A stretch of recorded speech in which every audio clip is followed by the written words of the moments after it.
Good day, guys. So we are in the second video starting SQL Server.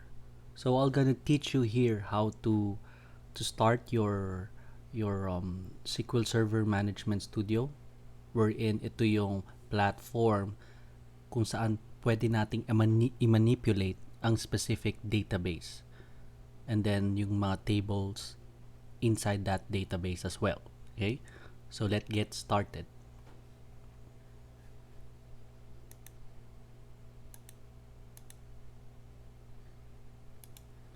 Okay, so I will open my SQL Server.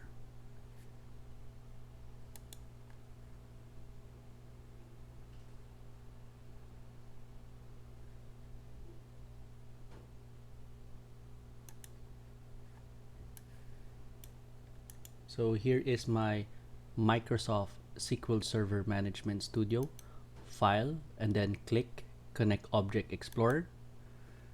And then with this one, meron akong window. Okay? So, ko-connect tayo sa specific server type na database engine. Pag nag-access tayo sa database engine, papasok tayo mismo sa SQL Server Management Studio, kung saan all the magic happens there inside. Okay? Dito, minamanipulate yung mga records. Kapag chinus naman natin yung analysis services, papasok tayo sa service ng SQL Server kung saan pwede tayo mag-create ng cube ng mga dimensions. Pag sinabi nating dimensions, ito yung mga columns na galing sa iba't ibang server, tapos ilalagay lang natin sa isang point kung saan magkikreate tayo ng virtual cube. Okay? More of SSAS as we go along. Tinuturo ko to usually sa iMerge Learning Center, which is my own company that I built during pandemic time. Okay? This is a service of SQL Server na advanced na. Okay? Next, reporting services. So si SQL Server merong services for reports. Para siyang crystal report in .NET. Okay? Pag hindi ka marunong mag-program sa C#, then if you know reporting service, this would be a good advantage in your end. Para siyang Tableau na may halong Power BI na pwede mong i-customize. Pwede ka mag-create ng dashboard, pwede ka mag-create ng graph. So, pwede mo siyang mag-create, you can create your own data analytics and then dashboard with charts. Yun. Integration services, kapag gusto mo naman matutong mag-ETL, pag sinabing ETL, mag-extract from a specific file, example, galing sa Excel, itatransform mo sa SQL Server, meaning to say, yung Excel data, okay, i-convert mo sa SQL Server database. So, yan yung kailangan mong service. For this demo, pupunta lang tayo sa database engine. Next, yung server name natin, syempre, papasukin ko lang localhost. Pwede na lang tuldok dyan. And then, authentication, kapag gusto mo yung Windows Authentication, then you could choose Windows Authentication. Kapag SQL Server Authentication naman, hihingan ka ng login at saka password. So for this one, I will create Windows Authentication lang i-choose ko. And then click Connect. There.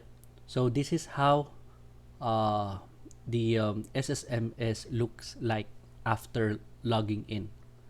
Dito sa Object Explorer, mapapansin mo, para siyang Window Explorer ng Microsoft.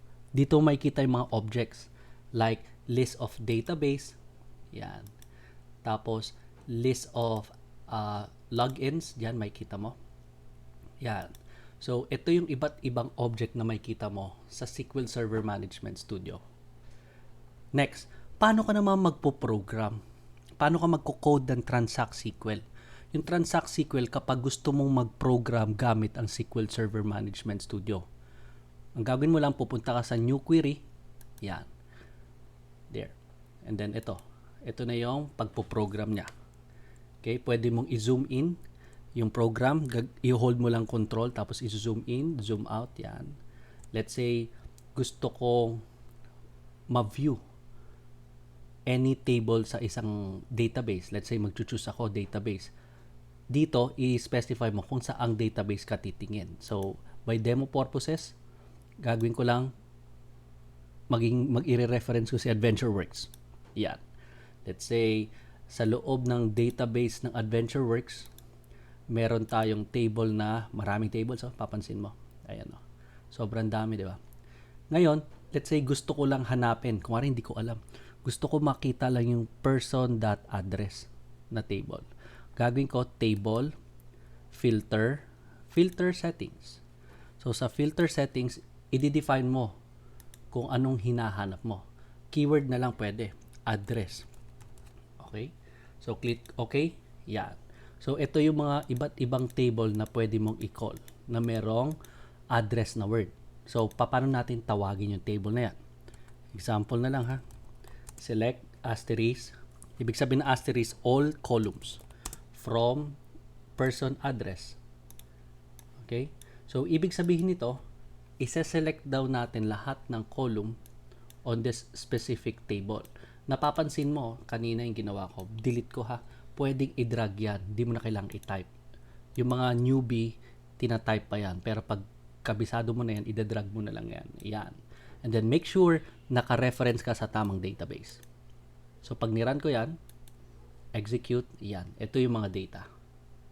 Okay, so ibig sabihin, it's working already. So, next, paano kung gusto kong mag-call pa ng another column? Pwede kong i-copy yan. Okay? I-delete ko tong table na to. Tapos another table naman yung i-call ko. Yan. So pag niran ko yan, dalawang query ang tatakbo. Line 1 at saka line 2. Execute. Okay? Error. Bakit? Naka-highlight ako specific lang dito. Nakalimutan kong i-highlight yung S. So dapat pag niran ko yan, naka-highlight siya rito. Ibig sabihin, first line lang ang magra-run. Paano kung gusto ko lahat? Pwede kong i-highlight lahat. Okay? So dalawang record ang result set ang lilitaw. Taas, baba. Ibig sabihin nito, itong first is para sa person's address. Second is the person has a address type na table. Okay po? So, yan. So, what if gusto ko lang yung second column yung ang mag-run? Ayan. Pwede kong i-highlight lang yung second. Ayan, lilitaw. Paano naman kapag gusto kong i-comment, ibig sabihin, papadisregard ko. Hindi ko na kailangang mag-highlight yung specific line. Paano?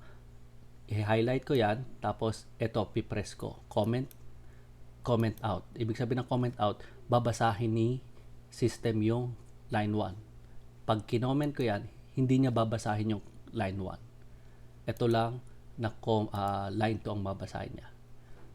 Pag in-comment ko yan, i-run ko yan, there.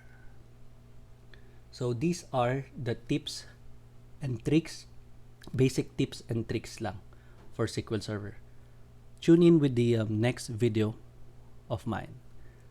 Okay, so this video of mine is all about how to create database. Yung next video. Thank you and good day.